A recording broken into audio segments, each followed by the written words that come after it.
मैं डॉक्टर नवीन कुमार आप सभी साथियों के समक्ष आज फिर से एक अच्छी चीज़ के साथ, एक अच्छी शुरुआत के साथ। देखिए, आज जो मैं बात करने जा रहा हूँ वो क्या है, इम्पोर्टेंट जो मुद्दा है वो सीईटी का है।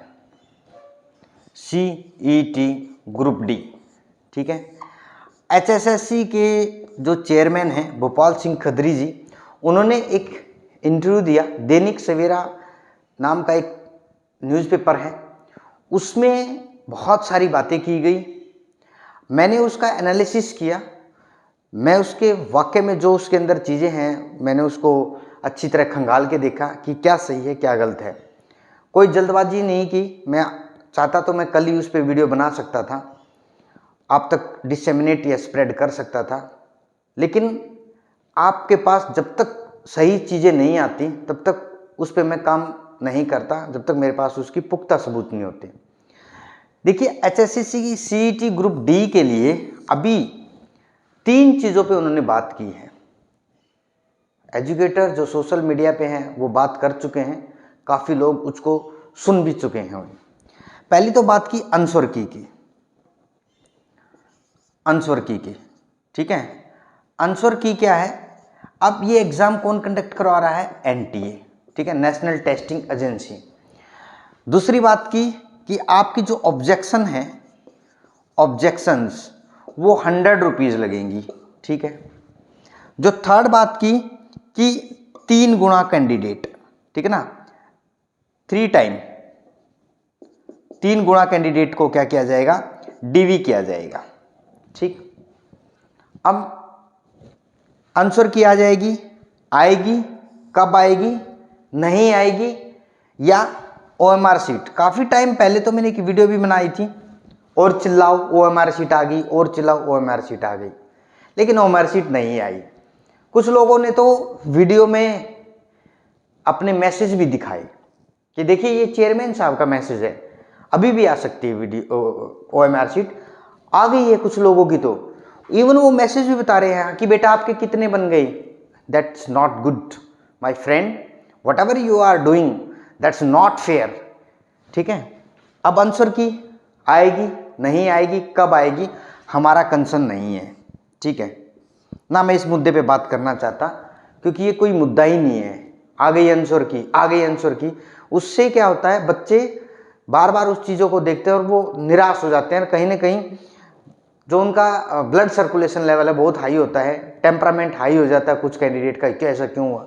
देखिए, ऑब्जेक्शन 100 रुपये रखी हैं, ये भी कोई प्रॉब्लम नहीं है, ठीक है, क्योंकि ऑब्जेक्शन क्या होती है, जरूरी नहीं है कि 1000 कैंडिडेट करें, जरूरी नहीं है कि 100 कैंडिडेट करें, ठीक है। अगर किसी क्वेश्चन पे मिलके मैं बात करना चाहूँगा, अगर आप सभी कैंडिडेट मिलेंगे, मान लीजिए ग्रुप में कोई 10 कैंडिडेट हैं, 10 कैंडिडेट हैं, ठीक है, आपको लगभग पूरे पेपर में कितने क्वेश्चनों पे, 10 क्वेश्चन पे ऑब्जेक्शन है। अगर आप मिलते हैं तो आपके पास 100 × 10 कितना हुआ, 1000 रुपये हुआ। ये हुआ, 10 कैंडिडेट मिल गए, उन्होंने ऑब्जेक्शन लगा दी, ठीक है। अब 1000 रुपये हो गया, या तो एक कैंडिडेट लगा ले उसको, या उसको 10 के 10 लगा ले, या अगर 40 कैंडिडेट हो गए और 10 क्वेश्चन पे उनको है, मान लीजिए 100 × 40 कितने हुए, 4000 रुपये हुए, लेकिन कैंडिडेट कितने हैं, 40 हैं। ले डिवाइड कर दो इसको, 100 रुपये आपके बाटे आए। ये भी आप कर सकते हैं, क्योंकि कैंडिडेट क्या कर सकता है, अगर 40 यहाँ पे 40 क्वेश्चन पे भी है, फिर भी तो 4000 रुपये बने, तो प्रॉब्लम कहाँ है इसमें। एक कैंडिडेट के पास आए कितने, सिर्फ 100 रुपये। ये भी आप इजी से कर सकते हैं। चलो, हमारा मुद्दा ये नहीं है, हम इस पर डिस्कस क्यों करें। ये 100 रखी, 200 रखी, 300 रखी, 50 रखी, या फ्री कर दिया, इससे कोई फर्क नहीं पड़ता है, ठीक है। अब बात करते हैं 3 गुना डीवी पे। मैंने एक वीडियो बनाई थी, वो काफ़ी वायरल भी हुई है, वो वीडियो लोगों तक पहुंची भी है, और कहीं ना कहीं सरकार तक भी पहुंची है, और कमीशन के जो हमारे चेयरमैन हैं उन तक भी वो वीडियो गई है, मैं ये कह सकता हूँ। मैंने उस वीडियो में बात की थी बहुत सारे मुद्दों पे, लेकिन उनमें अहम मुद्दा जो मैं बात कहूँ वो था आपका किसका, वेटिंग लिस्ट का, वेटिंग लिस्ट, ठीक है, वेटिंग लिस्ट। मैंने ये बोला था वेटिंग लिस्ट आनी चाहिए, ठीक है, वेटिंग लिस्ट आए। अगर वेटिंग लिस्ट आएगी तो डेफिनेटली, अगर मान के चलिए, एक मैं आपको फैक्ट्स बताता हूं। एक कैंडिडेट है, उसने अपनी जल्दबाजी में, उसने सी में भी एग्जाम दिया, डी में भी एग्जाम दिया, और जल्दबाजी में उसने क्या किया, सी ज्वाइन कर लिया, क्योंकि हो सकता है उसका जो फैमिली बैकग्राउंड है वो बहुत डाउन है, फैमिली बैकग्राउंड और मॉनेटरी प्रॉब्लम बोल सकते हैं, या प्रेशर कहीं से है, वो प्रेशर फील कर रहा है लाइफ में, ठीक है, उसने ज्वाइन कर लिया, ठीक है। अब क्या करेगा, सी वाले कैंडिडेट ने दोनों एग्जाम दिए थे, डी और सी, इन दोनों में उसकी रैंक बहुत हाई है, हाई रैंक है। अब उसने क्या किया, डी ज्वाइन कर लिया, डी ज्वाइन कर लिया, कुछ टाइम बाद आ गया सी का रिजल्ट। अब जैसे ही सी का रिजल्ट आएगा, वो कैंडिडेट यहाँ से, सी का रिजल्ट आ गया, वो कैंडिडेट निकल के यहाँ पे जाएगा। जब वो यहाँ पे जाएगा तो ये कैंडिडेट जो हैं, क्यों तीन टाइम आपका क्या लिया गया है, डीवी लिया गया है, डीवी, ठीक है, डॉक्यूमेंट वेरिफिकेशन 3 टाइम लिया है। 13,500 के लगभग हम अगर पोस्ट हैं, ठीक है, उनको 3 गुना कैंडिडेट अगर हम करें, 13-3-39, और ये लगभग कितने बन रहे हैं, आप मान लीजिए 40,500 ही लगा ले, ठीक है, 40,000 कैंडिडेट को बुलाएंगे। 40,000 कैंडिडेट को अगर बुला रहे हैं, मैं ये मानता हूं जो ग्रुप सी के कैंडिडेट, जो टॉपर कैंडिडेट है, जो मेरा एनालिसिस और मैंने जो आंकड़े देखे हैं, उनमें ये मान के चले, अगर ये 40,500 कैंडिडेट हैं, और जो टॉपर कैंडिडेट जो अपने आप को ये बोलते हैं, यूट्यूब पे जो अभी आया हुआ है, जैसे देखें, जो एजुकेटर हैं, जो कट ऑफ लिस्ट की बात करते हैं, मैं कभी कट ऑफ लिस्ट की बात नहीं करता, क्योंकि मुझे पता है कट ऑफ कभी भी डाउन, कभी भी, क्योंकि अगर वेटिंग लिस्ट आएगी, कट ऑफ लिस्ट धुआंधार हो जाएगी, उड़ती हुई दिखाई देगी, कोई कट ऑफ नहीं होगी वहाँ पे। अगर ये कैंडिडेट यहाँ जाएंगे, मैं मानता हूँ कि लगभग जो मेरा मानना है, 9,000 से 10,000 कैंडिडेट, हरियाणा की बात कर रहा हूँ मैं, हरियाणा के कैंडिडेट, ठीक है ना, 9 से 10,000 जो कैंडिडेट हैं वो हरियाणा के कैंडिडेट हैं, और उनके मान के चले आप 70, और जो बता रहे हैं वो 75, इसके मान ली 65 से लगा ले, 65, 70 और 75, ये मार्क्स हैं उन कैंडिडेट के, ठीक है, 65, 70 और 75 ये मार्क्स हैं उन कैंडिडेट के, क्योंकि वो ग्रुप डी में बैठे हैं। बहुत सारे तो नहीं बैठे हैं, क्योंकि ऑलरेडी उनको पता उनका सीईटी का स्कोर बहुत ज़्यादा गया है, इसलिए वो नहीं बैठे, उनको पता उनकी अलॉटमेंट हो जाएगा सी का, तो इसलिए वो नहीं बैठे। ये कैंडिडेट अगर 9 से 10,000 हैं, तो यहाँ पे कितने कैंडिडेट बुला रहा है, ये काट दीजिए, अगर 15,000 भी हैं ये कैंडिडेट, ठीक है, निकल गए 15, मैंने 9 से 10 यहाँ लिखा है, इनका ये मार्क्स हैं। मैंने यहाँ 15,000 क्यों लिखा है, हो सकता है कि कैंडिडेट थोड़े ज़्यादा हों, ये 15,000 कैंडिडेट अगर यहाँ से निकल गए तो यहाँ पे कितने बच गए, लगभग 25,000 कैंडिडेट बच गए, ठीक है। अब ये 25,000 कैंडिडेट क्या होगा, इनमें क्या होगा, अब देखिए, अब ये सारे कैंडिडेट कैसे होंगे। अब जो मैं बात करता हूँ बार बार कि जो आपकी कट ऑफ है ना 50 to 55 ही रहेगी सीईटी ग्रुप डी के लिए, ये तो मैं कंफर्म हूँ। क्यों रहेगी, क्योंकि ये सरकार ने अच्छा काम किया है, और कहीं ना कहीं ये अच्छा काम करेंगे। मैं आपसे रिक्वेस्ट करूँगा, स्पेशल हरियाणा सरकार से, एचएसएससी चेयरमैन से मैं रिक्वेस्ट करना चाहूँगा, आप 3 गुना जो डीवी कर रहे हैं, 3 गुना डीवी जो कर रहे हैं, उसको 3 गुना की बजाय आप, क्योंकि डॉक्यूमेंट वेरिफिकेशन ही करना है आपको, अब कोई लंबा चौड़ा डॉक्यूमेंट वेरिफिकेशन तो है नहीं, ठीक है, ये डॉक्यूमेंट वेरिफिकेशन जो है आप 5 गुना कर दीजिए बस। वाई 3 गुना, 3 गुना तो कोई नहीं है, 5 गुना क्यों करेंगे उसका रीजन मैं बताता हूँ। 3 गुना करेंगे, ठीक है, सिर्फ उसका 5 गुना बढ़ रहा है, लगभग अगर मैं मानूं 13,000 का 5 गुना 65,000 कैंडिडेट। पहले आप कितने ले रहे थे, 40,000 कैंडिडेट, 40,000 कैंडिडेट आप डीवी के लिए, अब आप 65,000 कैंडिडेट बुला रहे हैं।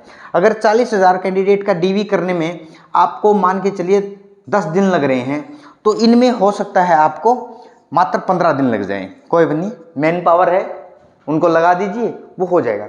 लेकिन यहाँ पर इसका फ़ायदा क्या है, 5 गुना का फ़ायदे, 3 गुना की बजाय अगर मैं ये कहूँ कि 5 गुना आप ले लो, उसका फ़ायदा मैं बताता हूँ। अब जो मैंने 15,000 कैंडिडेट निकाल दिए वो ग्रुप सी में चले गए, ठीक है, ग्रुप सी में गए, हायर पोस्ट पे बहुत सारी पोस्ट हैं उन पे चले गए वो। लेकिन ये 25,000 जो कैंडिडेट हैं, अब पोस्ट कितनी है आपकी 13,500 पोस्ट, ठीक है। अब ये 25,000 कैंडिडेट कहाँ एडजस्ट हो सकते हैं, इन 25,000 कैंडिडेट की प्रॉब्लम रहेगी। अब ये कहाँ एडजस्ट होंगे, अब जो बच्चे अब बोल रहे हैं कि लगभग 8 लाख कैंडिडेट ने तो एग्ज़ाम दिया है, 8 लाख कैंडिडेट ने एग्ज़ाम दिया है। मैं आपको बताना चाहता हूँ 8 लाख कैंडिडेट ने जो एग्ज़ाम दिया, उनमें से जो कैंडिडेट हैं वो आउट ऑफ स्टेट बहुत ज़्यादा कैंडिडेट हैं। 8 लाख में से मैं ये मानता हूँ कि लगभग, जो मेरा मानना है, वो 1.5 लाख कैंडिडेट जो हैं वो आउट ऑफ स्टेट हैं। 1 से 1.5 lakh candidate out of state है, जो दिल्ली में है, जो लंबे टाइम से प्रिपरेशन कर रहे थे। पंजाब के कैंडिडेट बहुत सारे हैं, आपके हिमाचल प्रदेश के कैंडिडेट बहुत सारे हैं, यूपी से बहुत ज़्यादा कैंडिडेट है, राजस्थान से बहुत ज़्यादा कैंडिडेट हैं, और जो हमारा टचिंग है दिल्ली से बहुत ज़्यादा कैंडिडेट हैं। दिल्ली से तो बहुत ही कैंडिडेट आए हुए थे, तो इसलिए इनको निकाल के ये कैंडिडेट बचे। अब इन कैंडिडेट में जो मेरी एवरेज है मानने वाली कि 50 से 55 जो बच्चा है वो सही बच्चा है, एवरेज बच्चा है, वो ग्रुप डी के लायक है, सही, नो प्रॉब्लम। ग्रुप डी की कोई भी पोस्ट है उनके लायक है, वो इजी से इसमें एडजस्ट हो जाएगा। अभी मैं देखूं ये 25,000 कैंडिडेट कहाँ एडजस्ट होंगे, वो सुनो, मेन इंपॉर्टेंट। 25,000 में से अब जो 13,500 कैंडिडेट है ना, मेरा मानना है उनकी कट ऑफ ये रहनी चाहिए 50 से 55। 13,500 कैंडिडेट की कट ऑफ कितनी रहनी चाहिए, 50 से 55। वो कैसे रहेगी, अब वो ध्यान से सुनना, अब जो मैं बताने जा रहा हूँ। पहली तो बात आपने क्या करना है, 5 गुना कैंडिडेट को बुलाना है, ठीक है। मेरी कमीशन से स्पेशल रिक्वेस्ट है, हर एक चीज़ का सॉल्यूशन है, हमें सिर्फ वो शांत मन से और शांत तन से वो चीज़ें सोचनी है, कैसे वो एग्जीक्यूट करेंगे। देखिए, प्लानिंग हर एक आदमी करता है, प्लानिंग मैं भी करूँगा या मैं भी करता हूँ प्लानिंग, लेकिन सबसे बड़ी क्या है, एग्जीक्यूशन। आप उसको कैसे एग्जीक्यूट करते हो। 5 गुना लेने में कोई बड़ी चीज़ नहीं, आपने 10 दिन लगाए थे और आपने 15 दिन लगे, कोई दिक्कत नहीं है। मैंने CSC सेंटरों के बारे में बात की थी, सरकार ने, थैंक यू। आप हो सकता है मेरी ना पहले से ये प्लानिंग हो, बट मैंने उस पर डिस्कस किया, मुझे लगता था कि वो ज़रूरी है, और वो वर्क किया। लगभग 6200 पोस्ट जो है किसकी निकाल दी, आपकी जो CSC सेंटर वाले ऑपरेटर हैं वो हर पंचायत में जाएंगे और वो उन पर काम करेंगे। इसके लिए भी धन्यवाद, कहीं ना कहीं जल्दी सॉल्यूशन होगा। अब देखिए ये 25,000 कैंडिडेट कैसे एडजस्ट होंगे। लगभग मैंने अभी एक वीडियो बनाई थी ग्रुप सी के, ग्रुप जो सी है उसके, ग्रुप सी के 9 ऐसी ग्रुप हैं, जो ग्रुप है 9, ठीक है। उनकी अगर आप देखा जाए, ऐसे कैंडिडेट हैं उनका तो सिलेक्शन श्योर है। क्यों, रीजन बताता हूं। अगर मैं बात करूं, उनकी जो पोस्ट है 11,990 पोस्ट है, ठीक है। सिलेक्शन श्योर क्यों बता रहा हूं, उनमें जो कैंडिडेट हैं वो 2 गुना भी नहीं है, ये तो बात 4 गुना की कर रहे हैं, वो तो 2 गुना भी नहीं है। तो ये मान के चले 11,990 कैंडिडेट वो एडजस्ट हो गए, ठीक है। अब मैं बताता हूँ 11,990 कैंडिडेट वो एडजस्ट हो गए, क्योंकि एग्जाम अगर कमीशन ले लेता है जल्दी, इसमें से घटा दो ये कैंडिडेट 25,000 में से, अगर मान के चलो ये कैंडिडेट जो हैं, ज़्यादा नहीं मानते हम, 25,000 में से अगर ये कैंडिडेट अगर कितने बचते हैं, हद मार के मान लो आप 7,000 भी हैं, ठीक है। आप बच गए कितने, 0 0 0, 15 में से 8 और 1, 18,000 कैंडिडेट बच गए, ठीक है।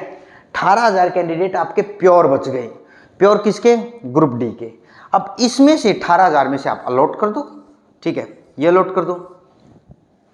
एडजस्टमेंट 50 से 55 कट ऑफ आएगी ही आएगी, ये मेरी गारंटी है। इससे और मेंटेन करना है, उसका तरीका क्या है। अगर आपने वो तो अपर की तो मैं ऑलरेडी बात कर चुका हूं, पुलिस की पोस्ट निकाल दी, पुलिस की पोस्ट लगभग 6,000 है। अगर ये आपने निकाली तो ये देखिए और भी डाउन हो गए यहाँ पे।